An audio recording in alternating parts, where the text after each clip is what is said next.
अरे दीनू भाई, हाथ थक गया मेरा ये पंखा झलते झलते, पर ये पसीना थमने का नाम नहीं ले रहा। आज हवा को भी जैसे सांप सूंघ गया है, एक पत्ता तक नहीं हिल रहा।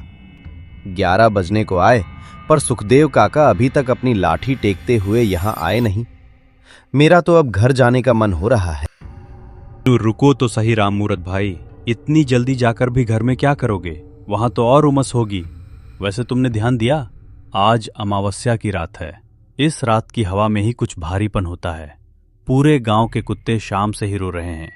जब से बिजली कटी है, ऐसा लगा जैसे चारों तरफ कोई काली चादर बिछ गई हो। ऐसे माहौल में काका की भूत प्रेत की पुरानी गाथाएं सुनने का जो मजा है, वो इस गर्मी को भी भुला देता है। हाँ भाई, वो तो है। काका जब सुनाते हैं तो ऐसा लगता है मानो सब आंखों के सामने घट रहा हो।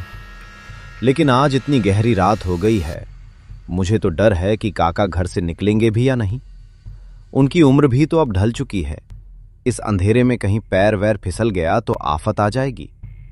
वैसे भी आज की रात जरा ज्यादा ही डरावनी लग रही है। गांव की गलियों में कोई परिंदा भी नहीं दिख रहा। अरे डरो मत राम मूरत भाई, सुना है अमावस्या की रात को पुराने कुएं और सुनसान रास्तों पर छलावा घूमता है। कहीं ऐसा ना हो कि काका की जगह कोई और ही हमारी तरफ चला आ रहा हो। वैसे जरा देखो तो उधर, अंधेरे में वो लालटेन की पीली रोशनी चमक रही है ना? हाँ, वो काका ही हैं।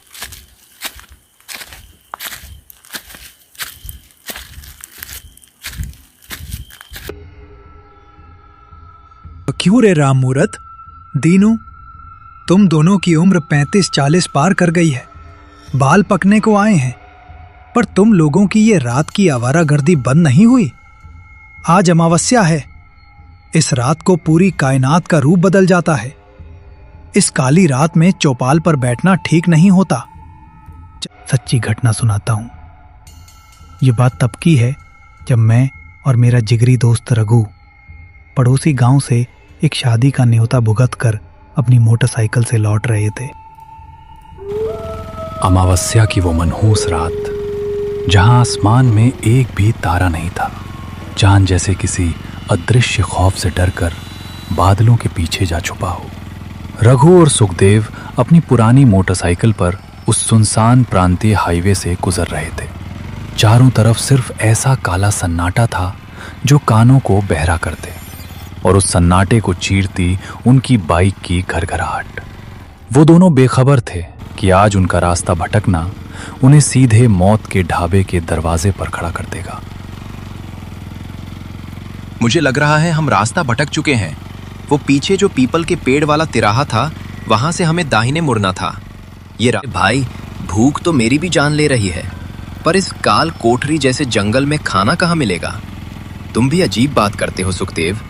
यहाँ तो रात में परिंदा भी पर नहीं मारता। कोई इंसान अपनी दुकान खोलने की हिम्मत कैसे करेगा? भगवान से मनाओ कि बस सही सलामत ये जंगल पार हो जाए, वरना। अरे बाप रे सुखदेव, वो सामने क्या है?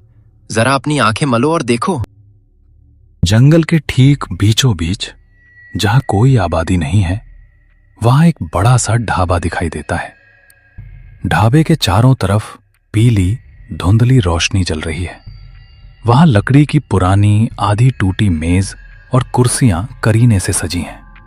सबसे अचरज की बात यह है कि इतनी रात गए भी वहां तंदूर दहक रहा है, और हवा में मीट और गरम रोटियों की ऐसी स्वादिष्ट खुशबू तैर रही है जिसे सूंघते ही किसी की भी भूख 10 गुना बढ़ जाए। पर पूरे ढाबे पर एक भी ग्राहक नहीं है। भाई रघु, ये तो साक्षात चमत्कार हो गया।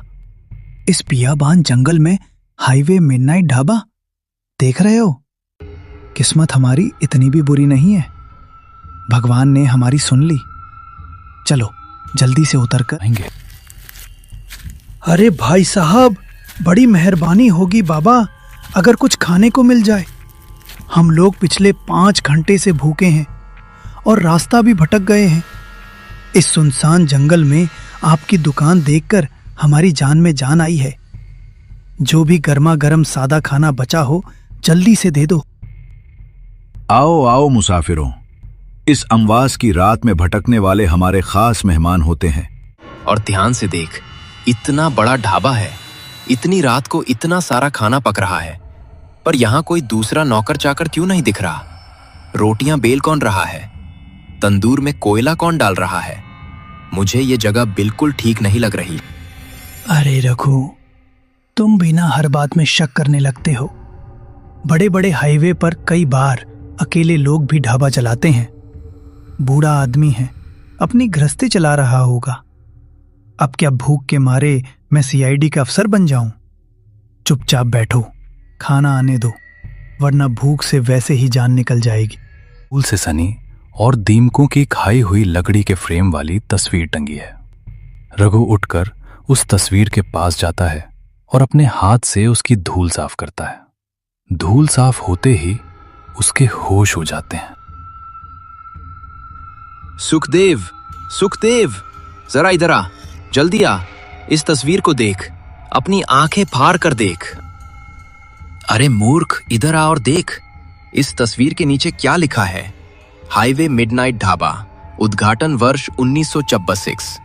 और इस तस्वीर में जो आदमी खड़ा है उसे देख, ये वही बूढ़ा है जो अभी हमारे सामने बैठा था। पूरे 100 साल पुरानी तस्वीर है ये। 100 साल में तो इंसान मरकर राख हो जाता है, पर ये बूढ़ा आज भी बिल्कुल वैसा का वैसा ही। तभी रसोई के अंदर से वो बूढ़ा बाहर आता है। उसके हाथ में मिट्टी के बर्तनों में खौलती हुई सब्जी और गाढ़ी सफेद खीर है। वो मेज पर खाना रखता है। ओनर, लो मुसाफिरों, गर्मा गर्म भोजन तैयार है। मेरी रसोई का स्वाद चखो। बहुत दूर से चलकर आए हो, पेट भर के खाओ। अरे वाह बाबा, खाने की खुशबू तो बहुत ही लाजवाब है। भूख के मारे मेरे तो पेट में चूहे कूद रहे थे। रुक जा सुखदेव, हाथ तो धो ले। वैसे बाबा, एक बात बताइए, इस घने और सुनसान जंगल के बीच इतनी रात को आप अकेले ये ढाबा कैसे चलाते हैं?